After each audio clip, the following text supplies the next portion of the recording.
All right, Buff Nation. Hope you guys are doing well, enjoying your Memorial Day weekend. Hey, thank you to everybody who has served in the military as well. Hey, I've wanted to do a video about this for a little while, talking about Julian Lewis. Obviously, he needs to be the top priority for Coach Prime and the Buffs this year. None of this is breaking news, right? But wanted to take some time. It's been a little while since I've looked at him and going a little bit more in depth about why I feel like he would be such a great fit here and the program changer that I feel like he can be. Mike coming in here. Hey, it would be fantastic if we're able to flip Julian Lewis from USC. Of course, guys, if you don't know, he was the top quarterback in 2026, has reclassified for the class of 2025, and one of the top 3-4 quarterbacks right now, according to 24/7. Is a year younger than all the guys that he is being compared against. And right now, committed to USC. Seems like Alabama. Let's go ahead and share some of what we got going on here with his visits coming up. Let's go ahead and do that. Give me 1 second. Y'all be sure to smash that like. Let me know in the comments how y'all are doing today. But here it is. This weekend had a visit, or not this weekend, this upcoming weekend has a visit with Indiana, which I think is pretty interesting. I don't really know much about the connection there with Lewis and Indiana because that seems a little random, but hey, hats off to them. Then, June 7th, seeing the USC Trojans, Lincoln Riley. Again, a ton of Lincoln Riley quarterbacks have had success in the NFL. And being in LA, we're up against a lot, okay? We can't withhold anything, guys. We got to go all in with Julian Lewis if we're going to get him to flip, okay? Then later on in June, seeing Auburn, the Auburn Tigers. But this is really key. His last visit of the summer, I'm sure a lot of you guys know this, he's visiting CU. And this is fantastic because I think that he is going to be able to think about us right before he makes his commitment, right? I think he should end up committing sometime this summer before his senior season starts to a school and then signing, mid-December on early National Signing Day with whatever school that is. It would be incredible if he could pick CU this summer, commit to CU, because then I think a lot of these 4 or 5 stars that we've had visit, during the spring game over the last few months, I think, hey, if they know that Julian Lewis is coming here, one, we can take away a lot of, that narrative that Coach Prime isn't sticking around. You're not going to see a quarterback like Julian Lewis commit here unless he is sure of the long-term vision right now that's going on with CU and Coach Prime. So that one main talking point that I feel like a lot of other schools will talk against, that's kind of nullified. That's out of the way, okay? And two, this isn't totally related to Coach Prime, but continues to speak highly of Pat Shurmur. This is something where I'm going to have to get on and eat my crow. Again, I feel like I do it every month at this point, that Pat Shurmur has played a big role in getting a commitment like this. It seems like he is very, very intrigued by being coached by someone like Pat Shurmur, someone who's coached the NFL for a very long time. I'll go ahead. Why not, man? I'll run the highlights as I talk through more of these points. And again, I feel like if we are able to secure his commitment, that's going to help open the floodgates for 2025 commits. And I think we will. It's not like we have, a high number to beat when it comes to high school commitments, but I think you'll see us go way past that 9 or 10 amounts of high school guys that we have right now for the class of 2024, which I think is kind of funny. But let's go ahead and get into why I feel like he would be such a great fit here, what he really brings to the table. One of the first things that I notice about Julian Lewis is that he does a really good job of throwing guys open. So I'll point that out as we run this highlight tape. Again, look at the ball placement of this route here. Only where his wide receiver could get it there in the end zone, which is great. He can also play off off of play action and that pistol formation, which was nice. And if you're trying to play cover 2 against this guy, if he's got a couple weapons at least with some speed, I mean, it's going to be game over. You can kind of see it here. And look how he throws this wide receiver open. Again, this is just beautiful stuff.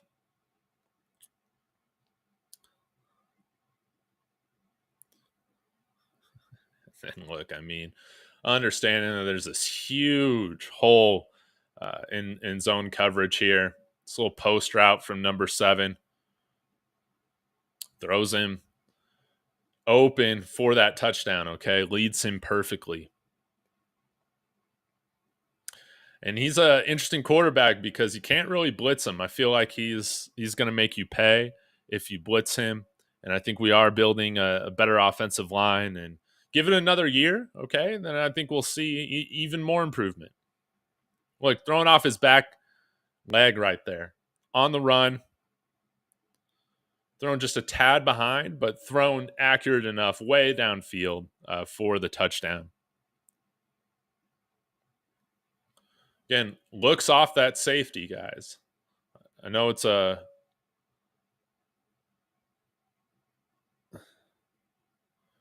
gets that safety to bite. There's just small little things that he does. And then look at how he throws his receiver open again. Right here, looks like great coverage. But man, right in the breadbasket, man. The perfect ball placement there. And then this happened a handful of times on his highlights here where you see him catch that inaccurate snap just with one hand and continue to move forward like nothing happened. And here, I mean, just throws opposite side of the field. Okay? Strong throw here.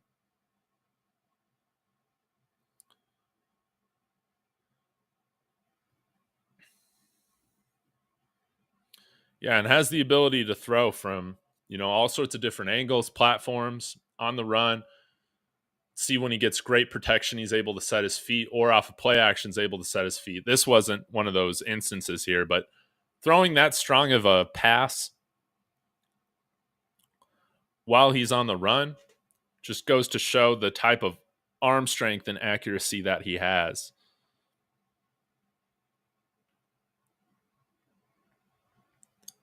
This one, sometimes, this kind of stuff sort of reminds me of Bo Nix a little bit. Obviously, been watching a lot of him, but sometimes when that pass rush is coming, again, they're blitzing here. You don't always need to take a huge step. You just want to plant your feet and fire, and he does that where only his receiver can catch it. But being able to plant his feet quickly, step forward, make the throw. I mean, he looks, in a sense, like very mechanical. I think he's got pretty good mechanics.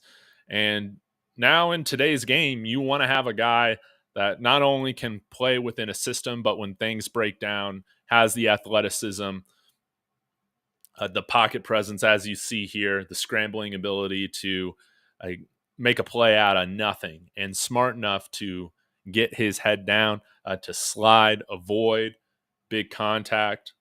And that's one of the things that we saw with Jayden Daniels that some people have some concern with, is that guy sought out a ton of contact.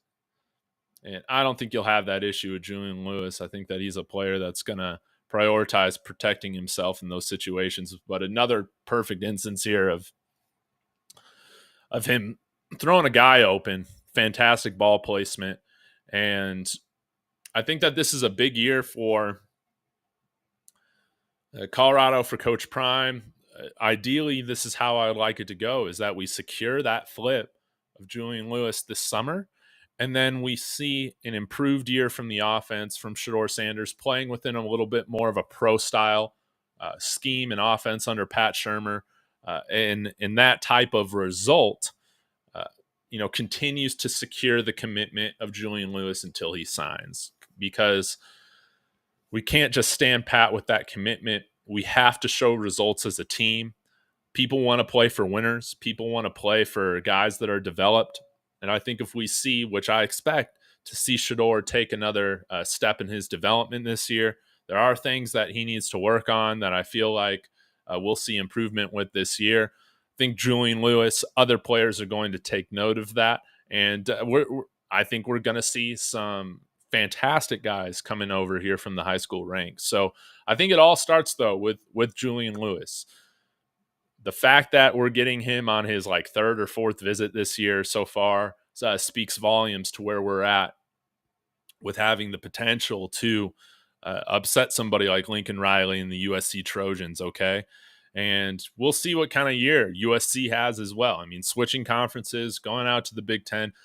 Guys, I mean, this is a thing more so in the NFL, but I think now we're going to see college teams experience this as well when, hey, you're in a Pacific time zone and you're going to go play games in the Eastern time zone, guys, that jet lag, that time difference, it really does screw with you. And uh, there's there's a lot of evidence over the years of very good teams in the NFL from the Western time zones going over to play in the East against teams that they should beat and on a neutral playing field, right? Where they never play up to standard. Upsets can happen. I think you could see a instance in which USC isn't up to standard this year because of a lot of that travel and adjustment.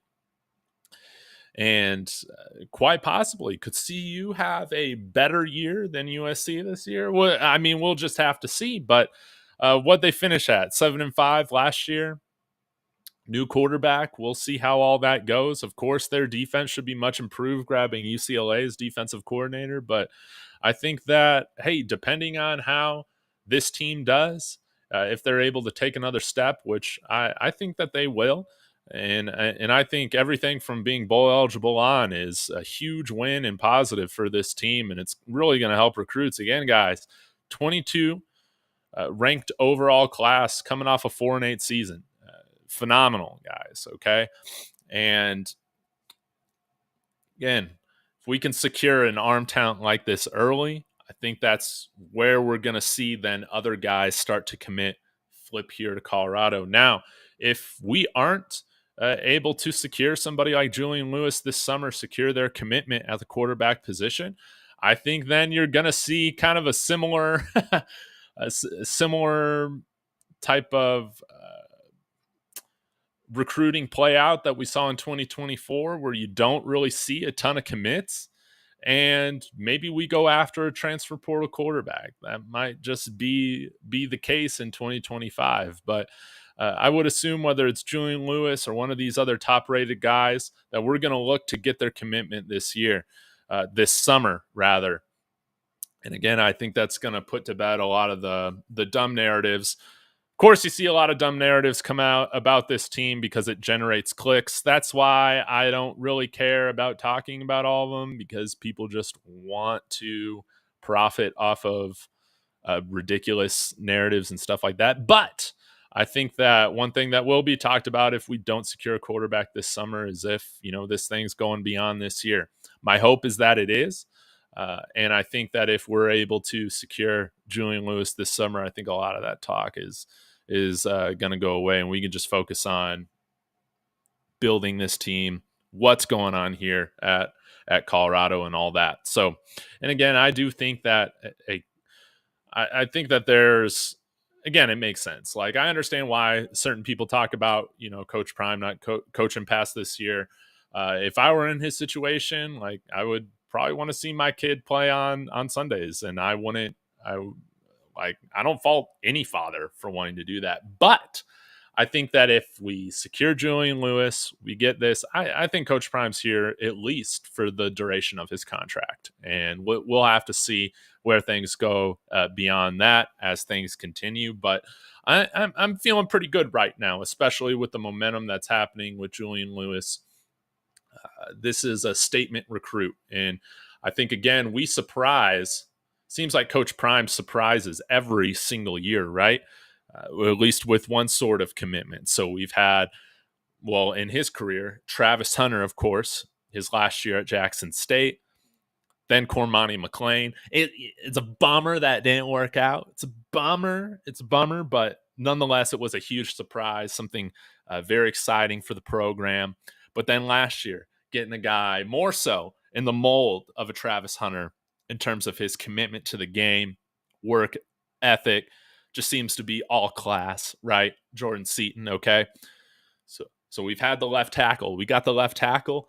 Now we need a guy that the left tackle's protecting, right? We need a Shedeur Sanders Heir. Julian Lewis, I think, is probably priority number one. And hey, let's get the tomahawk steaks. Let's get the private jet. Let's roll out the red carpet for this guy. Get his commitment early on, so then we can focus on surrounding Julian Lewis with an incredible supporting cast. I think that's what the plan needs to be. So I'll go ahead and get to some of your chats, and then I'm going to enjoy my holiday. Hopefully you guys are enjoying it as real. Right now, Dennis, we are not in the lead. That is for sure. Now, I would say that just based on if you look at his visits and the schools that he's remained in contact with, we're in, that top 4, no doubt. But again, the school that has his commitment right now, I think, is in the lead, rightfully so. And there's going to have to be some things that CU has to set themselves apart with, I think, to get a flip like Julian Lewis away from a guy like Lincoln Riley. Again, a ton of the quarterbacks that he has worked with, they've been drafted high, and many of them have had a lot of success in the NFL.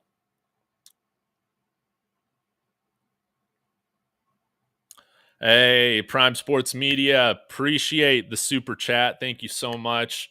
We'll have to collaborate sometime this summer, no doubt. He's a stud, but USC is giving him that money. I'm sure they're going to, back up the Brinks truck, so to speak. But hey, maybe there's a way. Maybe there's a way we can at least get in striking range, okay? I mean, USC, they got the ability to back up the Brinks truck for a ton of guys, right? But there's always a limit. They're not going to be dropping $20 million on Julian Lewis, no doubt. But if we can get within whatever range that is, maybe we have a chance, right? And I think we've shown that while we don't have the biggest budget here, there are guys that, hey, they're not coming here to play for free, okay? Jordan Seaton's not coming here to play for free. No doubt we put together a competitive offer that had him choose us over all these other rich-ass schools, right?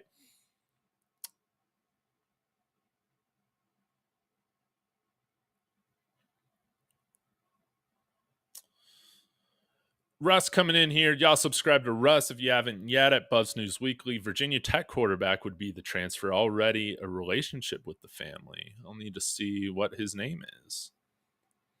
TK coming in here. I wasn't going to bring it up. I'm just concerned with the measurables. I was waiting until somebody brought it up. Yeah, he's still young enough to where he can hit another growth spurt, right? Get to 6'3", 6'4". Wouldn't that be great? But although I say I like my quarterback to at least be 6'2", Patrick Mahomes 6'1". Okay, that's kind of an exception to the rule, right? But when you're elite at all these other things, you can overcome maybe being a little short. Now, what's great in Julian Lewis's case is that he's 6'1". He's not 5'10". He's not Russell Wilson height. He's not Kyler Murray height. None of that, okay?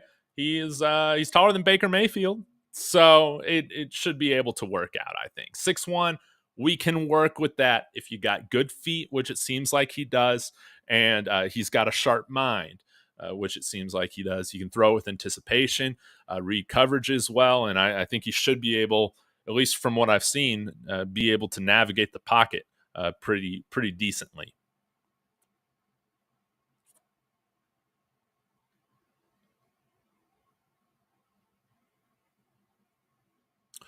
Chris E saying there's a lefty quarterback that plays like Penix that offensive coordinator Pat Shurmur visited recently. I like him if we don't get Julian Lewis. Well, I'll need to look into him. Thanks for letting me know. Let me know if you remember his name. Thank you. Yeah, use an EV Mux. I've liked this service because the transitions look a lot nicer. You can customize a lot, and it allows me to stream in a higher quality for the same price. StreamYard has been great, but I'm moving over to EV Feel like I get more bang for my buck. The cost is pretty much the same.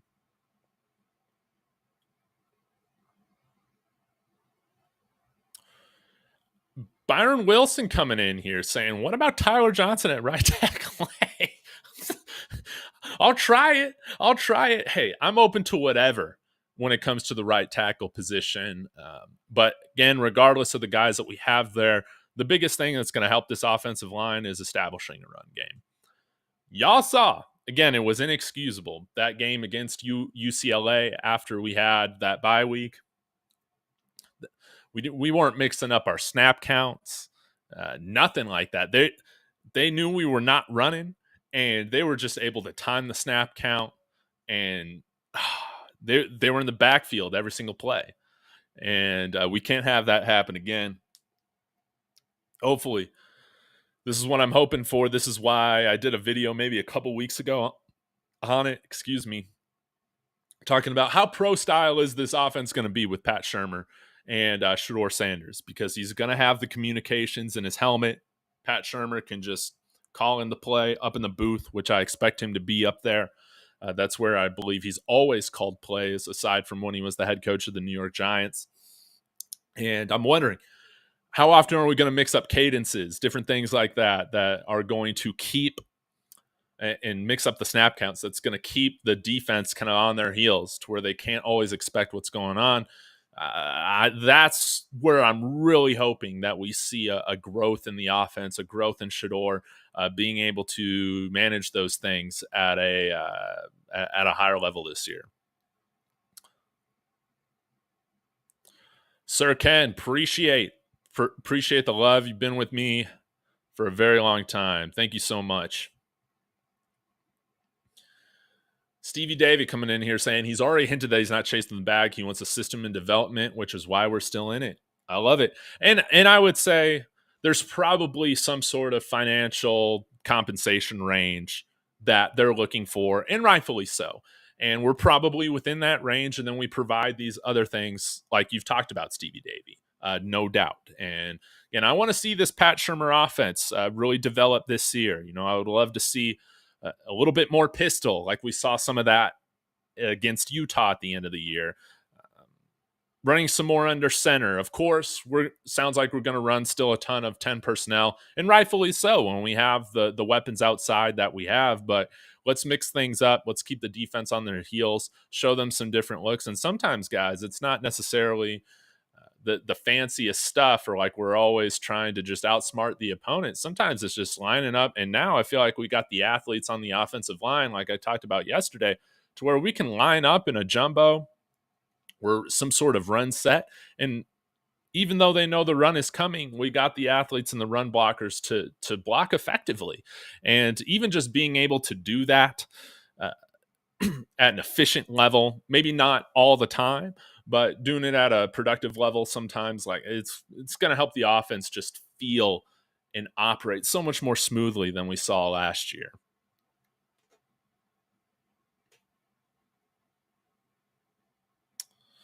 All right. L. Blake, thanks for tuning in. Prime indicators that Coach Prime is staying. 14 4-stars, 34 transfers, 75% of which are dogs. Second year is always Coach Prime's best teams. Go. Yes. And year two, in general, is usually when you see a nice jump from a rebuilding program.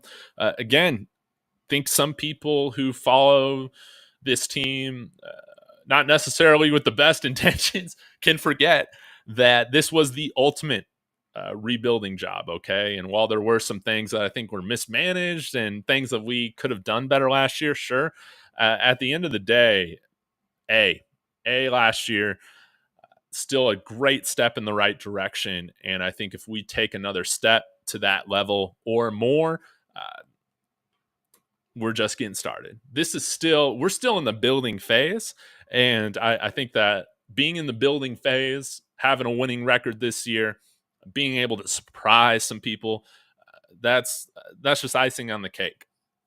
This is a great way to put it, L. Blake. And we got a handful of transfers that we brought in with 3 years of eligibility left. That's wonderful. Now, it's basically AAU every year because guys can switch until we see these contracts probably put in place here over the next year. If that's finalized, I think you'll see a little bit more of stability return to program building within college football to some extent.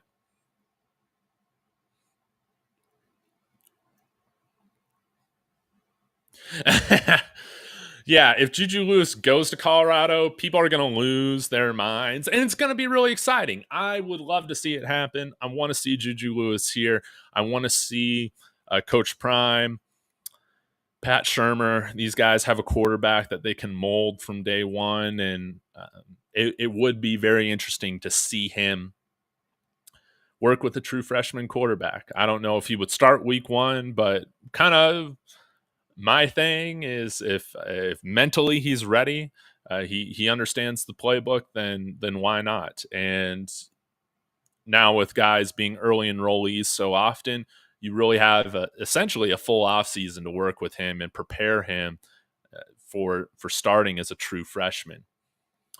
How do I feel about our cornerback room? Just fine. Let me bring up the scholarship chart here. Let's try to get this going. 1 second. All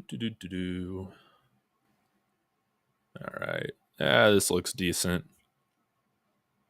Make my face bigger. Okay. And let me remove this comment so we can see. How do I feel about the cornerback room? Yeah, I feel pretty good. Preston Hodge, Travis Hunter, DJ McKinney, those will probably be our top corners. I don't really know what to expect from Ivan Yates at all. But in terms of this year, I feel like we have fine enough depth with Colton Hood there. It would be nice, I think, to get one more corner, but I don't know. Maybe we might see. If I remember correctly, doesn't RJ Johnson kind of play a little bit of corner as well? You kind of got some guys that have had experience playing in the past at that position from the safety room as well. It would be nice to get one more. You don't want to be thrusting freshmen in there really before they're ready. And I think usually it's 90% of freshmen, 95% of freshmen usually aren't ready to, be thrown in there in a large capacity that first year. So yeah, I would say I feel good maybe about our first four, but yeah, if we deal with some injuries, that could be an issue. Hopefully Ivan Yates is that dude. I just know coming up a level from FCS, I think is where he was at. That can be a big jump. It's a big jump, as we saw last year, for a lot of guys that we brought in from G5 going up to the Power 4. So, yeah, we'll just have to see. And hey, Carter can play corner if we need to. Again, a lot of y'all forget that he was playing on an ankle that should have had surgery during the season, in my opinion, and he got surgery this offseason on it. All right, guys, I'm going to get out of here. Hopefully you guys have a wonderful rest of your holiday. I'm going to get out and enjoy it. Appreciate all the love. Y'all let me know in the comments where you feel like we rank right now in the Julian Lewis race. I will be back again later today or tomorrow. You guys know how it is. Smash that like and subscribe on the way out. As always, y'all, go Buffs.